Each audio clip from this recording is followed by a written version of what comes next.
Hello again, and welcome to our lecture on trigonometric equations. Last time we saw trigonometric identities, and these were equations that were true for all values of x. Today we'll look at identities that are not true for all x. They're equations, and for some x values they'll be true, and for others they'll be false. Let me give you some quick examples. Cosine x equals 0.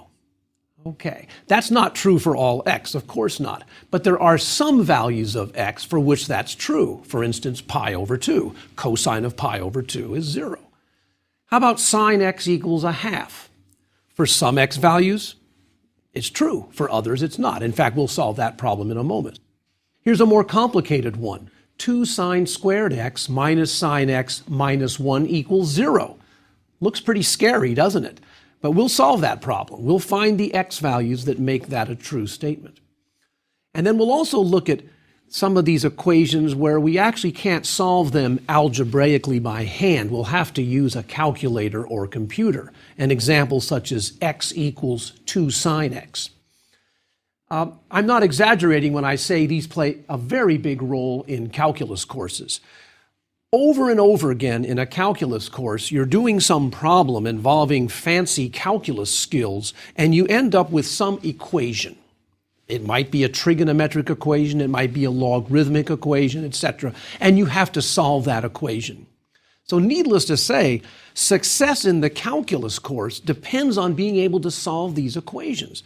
In fact, I'm not exaggerating when I say the calculus skills are often pretty easy. You do some calculus, and trust me, it's not so hard. But then you end up with this equation, like the ones I just talked about, and you have to solve them. Ouch, that's pretty hard. Pre-calculus is difficult. I'm not being facetious here. Calculus is difficult because of the pre-calculus skills needed for success. So I'm glad you're taking this class. I'm glad you're listening to some of these videos. I hope it'll get you ready for calculus. Okay, let's begin by solving a trigonometric equation, a fairly straightforward one, and you'll see some of the issues start to come into play. Suppose 2 sine x minus 1 equals 0. Let's solve that equation. That's the same as saying 2 sine x equals 1. And if I divide by 2, I have that equation I started with, sine x equals a half. Now let's pause here. Can you think of a value of x for which the sine of x equals a half? It rings a bell. This is like inverse functions, isn't it? But in practice, people don't use inverse functions when they solve these kinds of problems. Sometimes they do, but usually they'll just think sort of abstractly. Can I think of an x value for which sine of x equals a half? Well, pi over 6 works. Sine of pi over 6 is a half. Good. But here's a deeper question. Is that the only value? Well, if you think about it again, 5 pi over 6 also satisfies sine x equals a half. In other words, the sine of 5 pi over 6 is also a half. So I have 2 solutions now. And in fact, those are the only 2 solutions in the interval 0 to 2 pi. I have 2 solutions in that interval. But now it even gets worse. Remember, these functions are periodic. So the fact that pi over 6 is a solution also means that pi over 6 plus 2 pi, the period of sine is 2 pi, that's also a solution.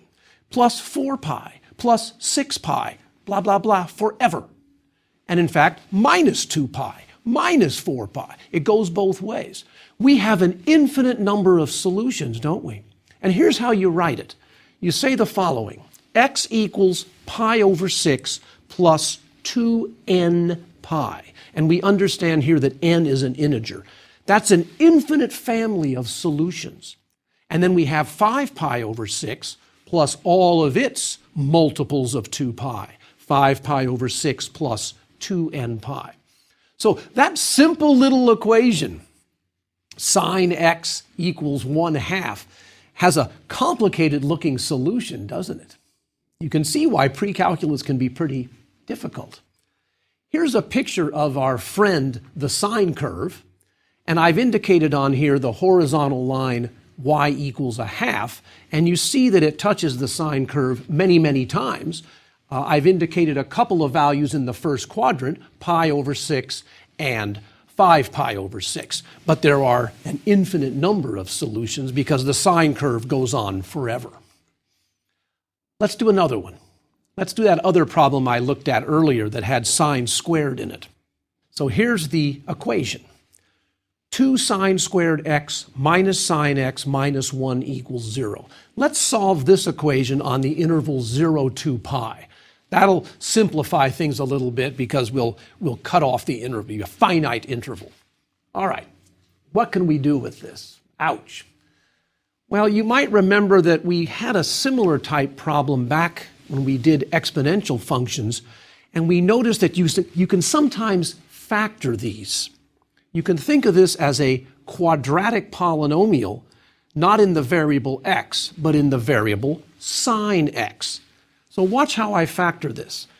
I can factor it as 2 sine x plus 1 times the quantity sine x minus 1.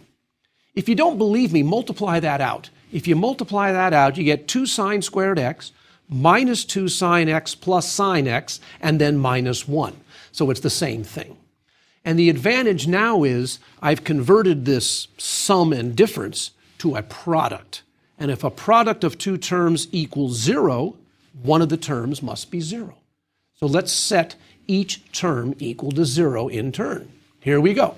2 sine x plus 1 equals 0. That means that sine x is minus a half.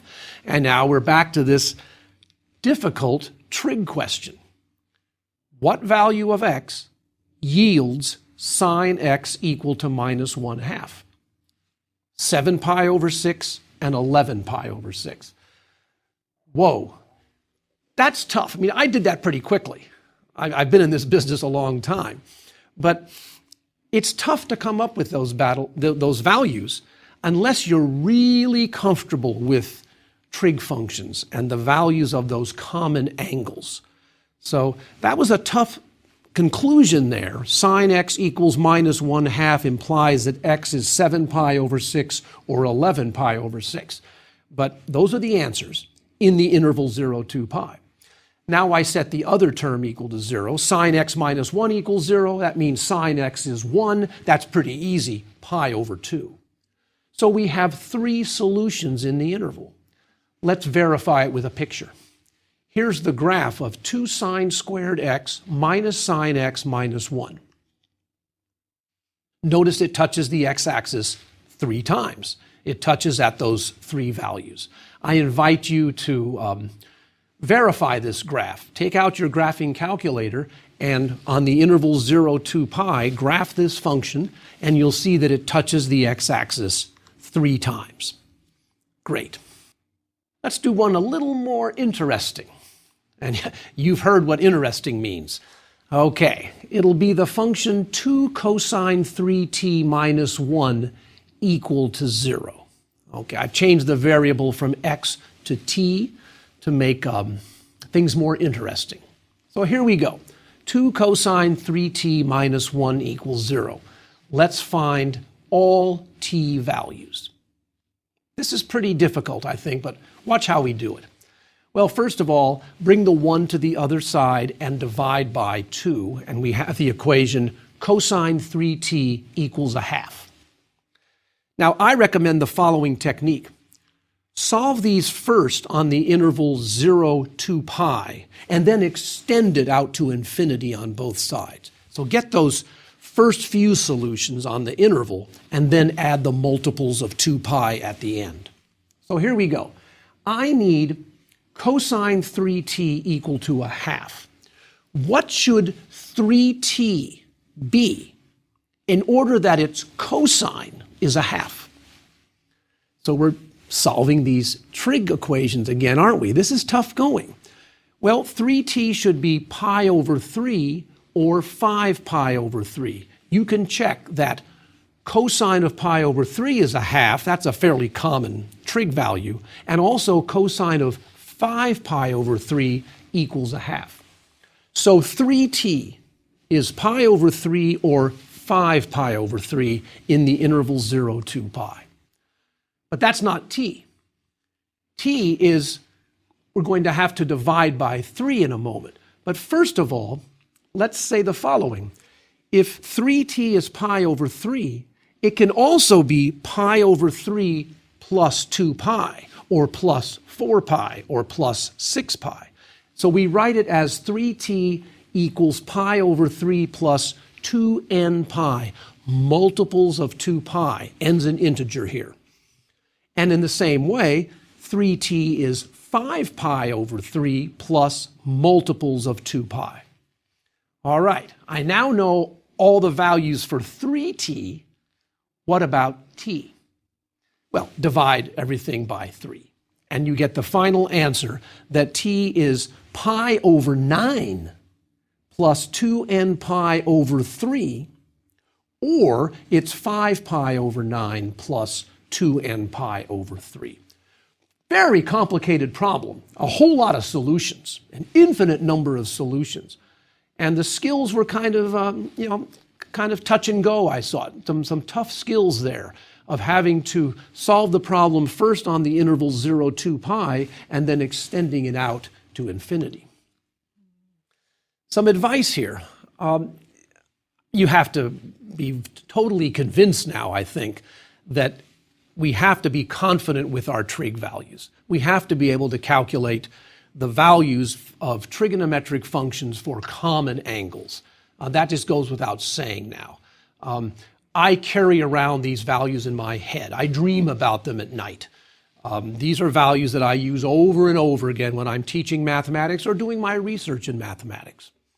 I discover that students will come into examinations with sheets of paper with all the trig values written down, or they'll have that circle with the angles. Remember, we saw a circle with the angles of 0 and 45, etc., and they'll put down the trig values corresponding to those angles. If I allow students to bring in a set of notes for an exam, and in many courses I allow them to bring in a sheet of formulas, they will always write down basic trig formulas and values on that sheet. And of course, in our workbook, we have a list of the key values in the appendix. And so you should savor this. You should practice calculating trig functions. Now that said, some professors allow calculators. Some teachers allow calculators in the classroom. I do in many of the courses I teach. I'm not sure I'll accept a calculator answer, but I encourage students to check their answers with calculators. In fact, the advanced placement program for calculus requires that students bring a calculator to the exam because some problems can only be done with a calculator. They require a calculator to be solved, to solve the problem. And of course, there are calculators and there are calculators. Some calculators don't do much. They're kind of weak. They're inexpensive. They don't have a lot of power to them. They don't have many keys on them. And yet other calculators are really, really advanced. Every year, a new calculator seems to come out that can do more and more. And so as a teacher, you have this problem that some students are sitting there with a very cheap calculator that can't do much, and then they're right next to this rich student who's bought a $400 calculator, and hence you have to make up a test that's fair and not give an advantage to the student with the fancy calculator. Okay, enough on calculators for the moment, although in this next problem, we're going to need one. So, sometimes in these trigonometric equations, you have to actually use a calculator or a computer to approximate the solutions. In other words, you can't do them like we've been doing the previous problems and getting an exact answer. So let me show you an example of this. Suppose you want to find the solutions to the following equation on the interval minus pi to pi. And the equation will be x equals 2 sine x. So I want to know all x values such that x equals 2 sine x. Now you might try to solve this using some trig identities and logarithms and I don't know what else. Trust me, you cannot manipulate this equation to get it to look like x equals blah, blah, blah, blah, blah. without x.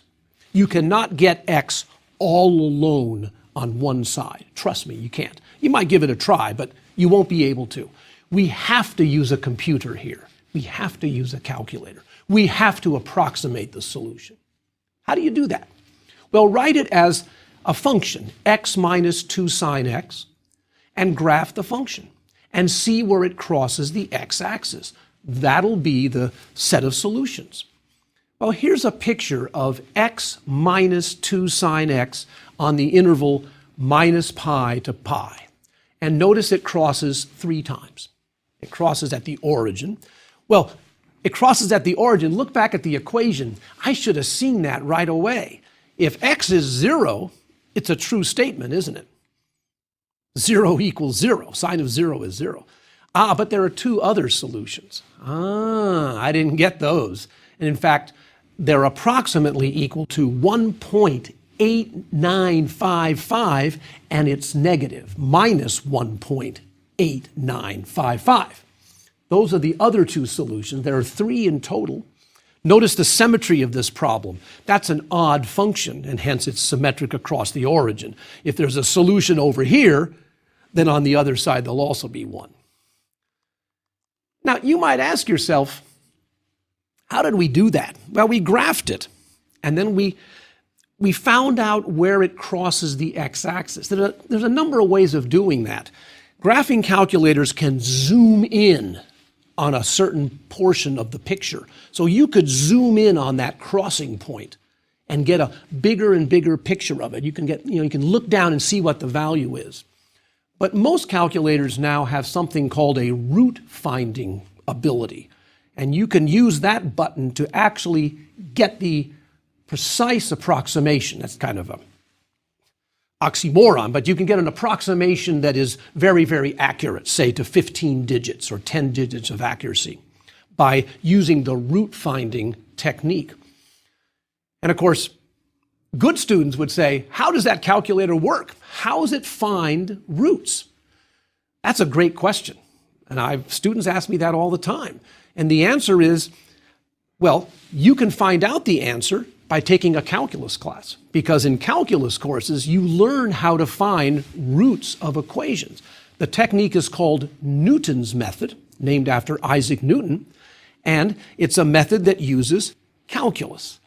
And the calculators have a modified Newton's method for finding roots to equations. A side note here, I think I told you early on in the course that I was a research mathematician, and my research is in the area of numerical analysis. And in particular, I study something called the Chordic algorithm, C-O-R-D-I-C, Chordic algorithm. And this algorithm is the algorithm built inside calculators for evaluating functions. Let me say it a different way. If you pick up your calculator and punch the sine key for some number, sine of 25, out pops the decimal approximation. How does the calculator do that? How did the calculator get the approximation of the sine function, or the logarithm of something, or the tangent of something? How does it do it? It uses the Chordic method. And if you're wondering what it is, look it up on the internet. It's a fascinating area of mathematical research that's really, really important because it's utilized in graphing calculators. And I'm proud to say, I kind of know how it works. Okay. Let me focus now on something a little bit different. An application to calculus, not quite an equation anymore, but I want to present a graph for you because in the next lecture, I'm going to need this property that I'm about to illustrate. So it's kind of a change in gears here, but I think you'll enjoy it. I want to consider a function that has a very curious behavior, and it's the function sine x divided by x. Let's talk about it for a moment. What's its domain? Well, you can't divide by 0, can you? So the domain is all x except for 0. It's actually symmetric across the y-axis. This is an even function, it turns out. The numerator is odd, the denominator is odd. Odd divided by odd makes an even function. But here's the fundamental question. How does this function behave near the bad point? The bad point is 0. What happens near 0? Well, let me graph it. Here's the graph of sine x over x. And you see from the graph that near 0, it seems to want to be 1. It's getting closer and closer to 1. Mathematically, we write this as follows. The limit as x approaches 0 of sine x over x equals 1. That means that sine x over x gets very, very close to 1 when x gets very, very close to 0.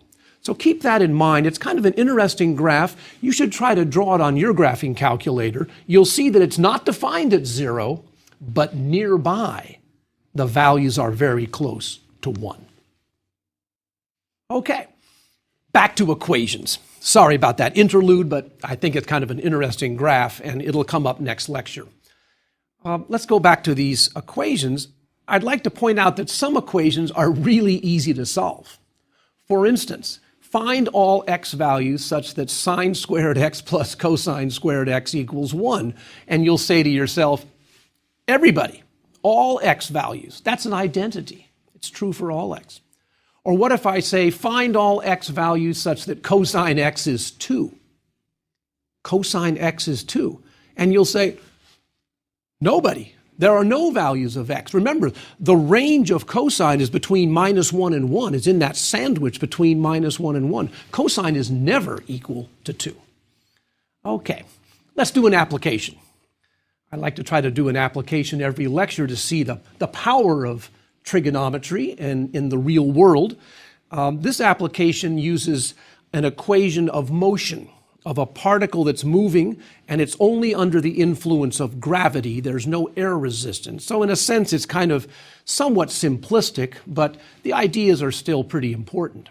Imagine a baseball has been batted, and it goes up in the air, and it comes down, say, 300 feet from home plate. So it flies 300 feet in the air, and let's assume that it was hit with a velocity of 100 feet per second. Well, there's an equation that gives the range of a projectile, of this baseball. And the formula comes from physics.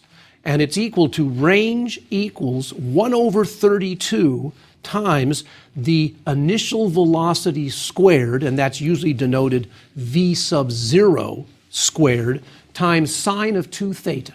Sine of 2 theta. That's a formula for the range of a projectile when there's no air resistance. Here's a picture of our baseball leading the bat at a certain angle theta and going 300 feet. Here's the question. What is the angle at which the baseball left the bat? Now, you could ask lots of questions here. You could be given the angle and ask, what's the range? But I'm doing it backwards. I'm giving you the range. I know how far the baseball went. What was the angle? Well, we can solve it now, and then I want you, after we're finished solving, see if we got the full solution. So here we go. R equals 1 over 32 times V0 squared sine 2 theta. Again, a formula from physics, a formula that you would derive in a calculus class or a physics class, but I'll just give it to you. And we plug in the numbers. The range was 300. And 1 over 32 times the initial velocity was 100, so it's 100 squared sine 2 theta. Okay, we've got some numbers there, and we have sine 2 theta. Let's get sine 2 theta on one side, and then everybody else would be 32 times 300 divided by 100 squared. And you can do a lot of cancellations here. Cancel some zeros, cancel some 4s, and you finally get 24 over 25. Sine 2 theta is 24 over 25. Now, you aren't expected to know what theta is here. You're going to have to use the inverse sine function here. Generally, in real-life problems, the numbers are not very pleasant, and you have to actually use the inverse sine function. So 2 theta is arcsine, or the inverse sine of 24 over 25. I'm using that inverse relationship. That means theta is 1/2 arc sine 24 over 25, and then I punched it on my calculator. And in radian mode, I got a certain answer, and in decimal mode, I got the answer of 36.87 degrees, which I think makes more sense. So the angle of the bat was at 36.87 degrees. And if you plug that into the original equation, it's true. That's a good answer. Now, did you notice something here? Something kind of subtle. There's another solution to this problem. You might have noticed this. The angle 90 minus 36.87 is the angle 53.13 degrees, and that also satisfies the problem. There's this angle, and then there's actually another angle up here, the complement of the answer. That's quite difficult to realize, and generally students are never expected to be able to figure out that second solution. Okay, let's turn to a real calculus application. I got this problem again out of a calculus textbook, but we'll be able to answer it with our pre-calculus skills, our trigonometric skills. We've become quite adept with trigonometry, and this problem is very, very approachable with our knowledge of trigonometry. It's kind of a fun problem, and it's indicative of many, many calculus problems where you try to find a maximum value or a minimum value. So here's the problem. Imagine you have one arc of the cosine function. Remember that cosine of minus pi over 2 is 0, cosine of 0 is 1, and then cosine of pi over 2 is 0 again. So that's an arc of the cosine function. And stick inside a rectangle with the base on the x-axis, and it goes up and bumps into the cosine function. And I want to find the value of x, where x is that edge of the rectangle, that makes the green rectangle as big as possible in area. And you can imagine certain values. X could be really, really small, and you'd have a tall, skinny rectangle, wouldn't you? Or x could be close to pi over 2, and you'd have a very flat, short rectangle. Or perhaps, like the one shown in the picture, would have more area. So the question is, what's the optimal rectangle here? Well, let's solve it. This is kind of a fun problem. What is the area of the rectangle inside the cosine curve? Well, the base is 2x, where x is the coordinate on the right-hand side. The base is 2x. How high is the rectangle? What's the height?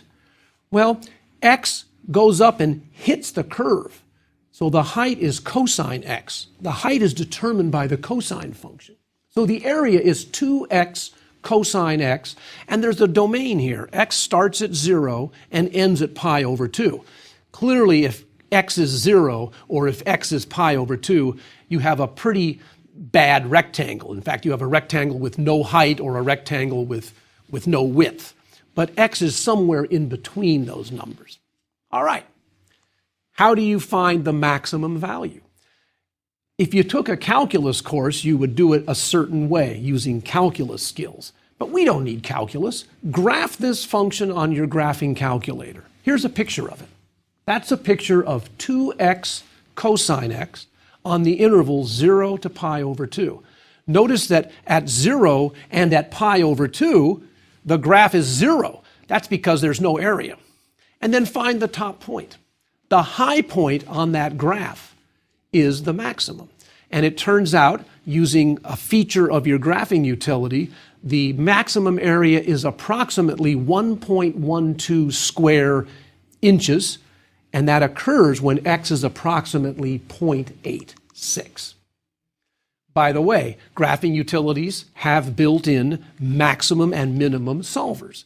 And again, if you take a calculus class, you'll discover other ways of solving these problems. In fact, calculus, one of the great applications of calculus is optimization, finding maximum values, maximum profit, or minimum cost. These recur as themes all over calculus. Great.